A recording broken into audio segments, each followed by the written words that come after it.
Madame Bertrand. Vous êtes ici aujourd'hui parce que je vais vous faire passer un test de mémoire. Ce que je vais vous demander, c'est d'essayer de répondre du mieux que vous pouvez à chaque fois. D'accord? D'accord.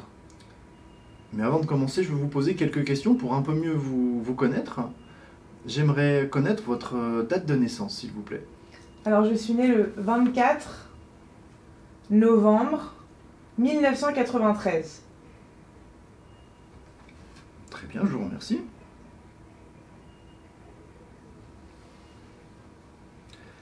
Et quel est votre niveau d'études? Là, je finis mon master de droit. D'accord. C'est ma 5e année cette année. D'accord. Et vous vous destinez à quelle profession? Vous avez déjà envisagé? J'aimerais être avocate D'accord. dans le pénal. D'accord. Ok. Avant de faire passer un test neuropsychologique, ce qui est important, c'est de réaliser un entretien, même bref, avec le patient pour essayer de recueillir certaines informations. Il est important de savoir quel est son niveau d'études, sa profession, voire ses activités et ses loisirs pour essayer d'estimer son niveau antérieur présumé. D'autre part, un entretien est important car il va permettre de mettre à l'aise le patient. C'est relativement anxiogène de passer des tests, c'est pas forcément agréable. Donc c'est un temps qui va permettre de mettre la personne en confiance.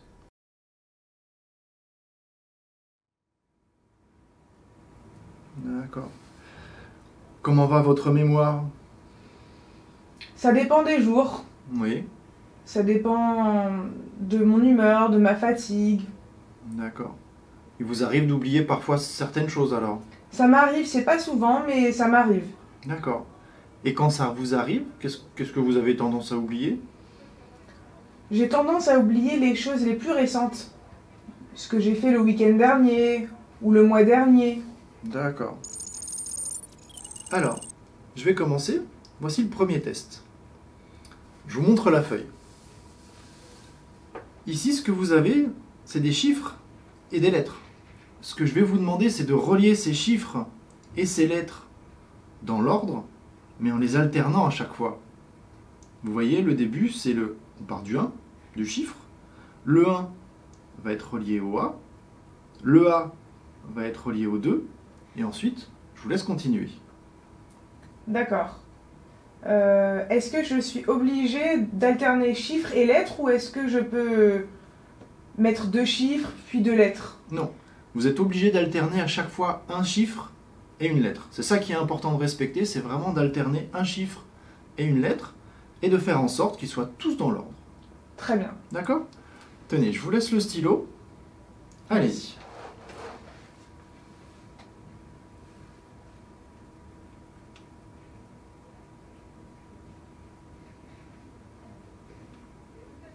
Vous pouvez faire une ligne pleine si vous voulez.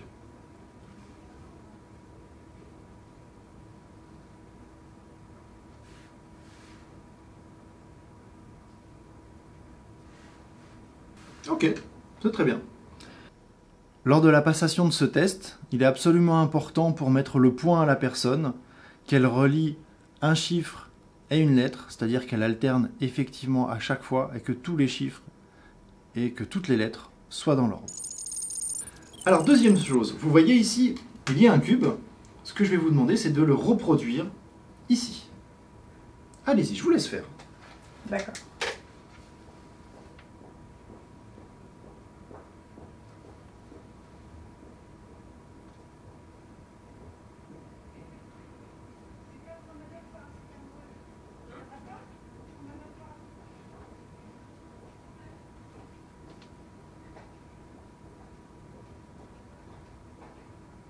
Pour accorder un point à ce test, ce que nous attendons, c'est que le cube ressemble effectivement au modèle, que tous les angles soient présents et respectés. Ici, je vais vous demander de dessiner le cadran d'une horloge. Vous utilisez bien tout l'espace pour dessiner le cadran d'une horloge. Et ce que je vais vous demander aussi, c'est de dessiner tous les chiffres à l'intérieur. D'accord. D'accord? Allez-y, je vous laisse faire.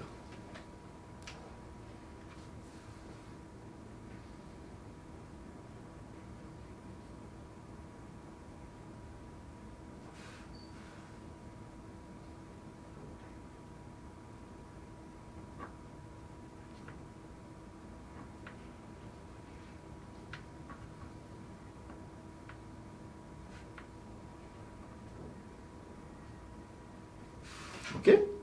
Et donc, je vais vous demander maintenant de dessiner les aiguilles pour indiquer 11h10.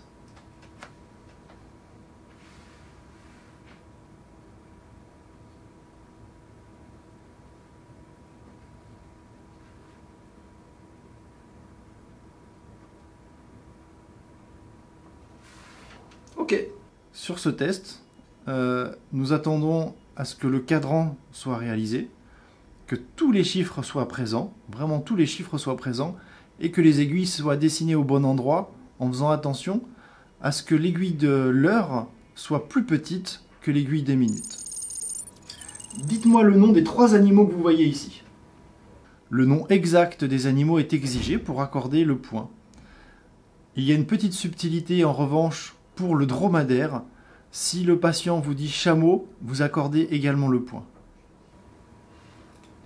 Un lion, un rhinocéros, Oui, un dromadaire.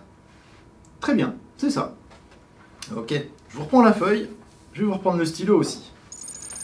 Alors, maintenant, nous allons passer à un test de mémoire. Ce que je vais vous demander, c'est de répéter les 5 mots que je vais vous dire maintenant.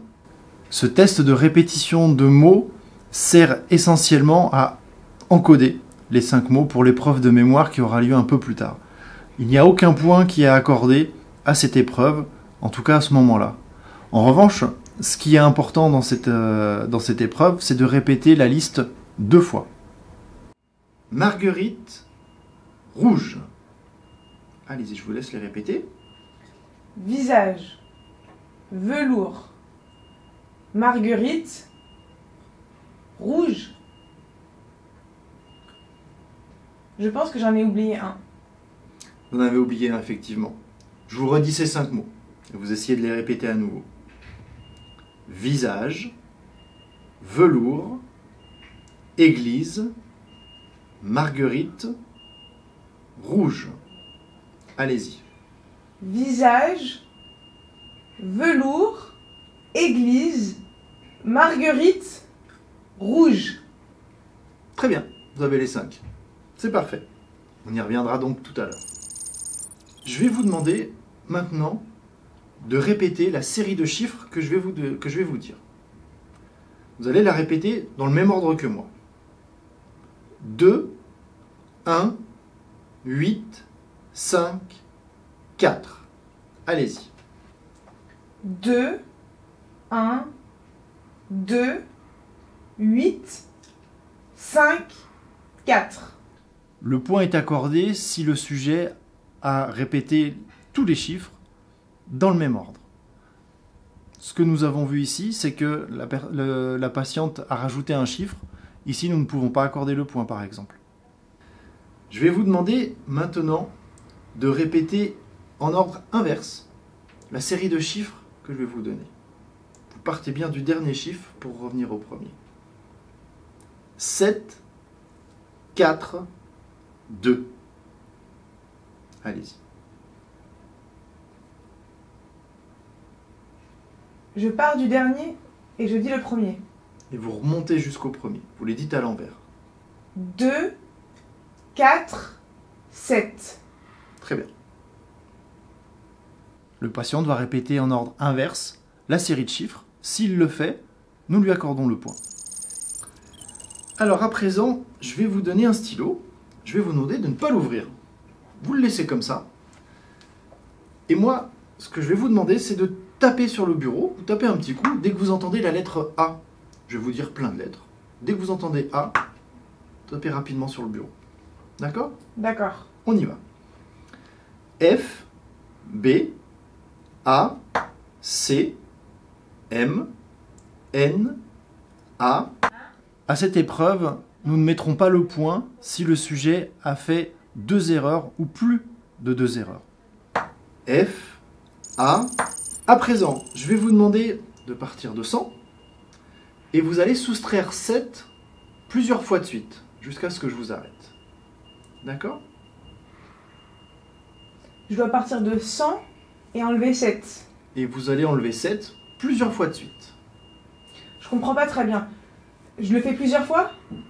Soustraire 7, vous allez le faire plusieurs fois, ouais. Vous D'accord. partez bien de 100 hein. Vous enlevez 7 une première fois, et puis au résultat que vous obtenez, vous enlevez à nouveau 7, et vous répétez ça jusqu'à ce que je vous arrête. D'accord. D'accord? Sur cette épreuve de calcul, nous pouvons aider le sujet s'il ne comprend pas la consigne, d'une part en lui répétant la consigne peut-être un peu différemment, et d'autre part, s'il n'y arrive toujours pas, en lui disant 100 moins 7.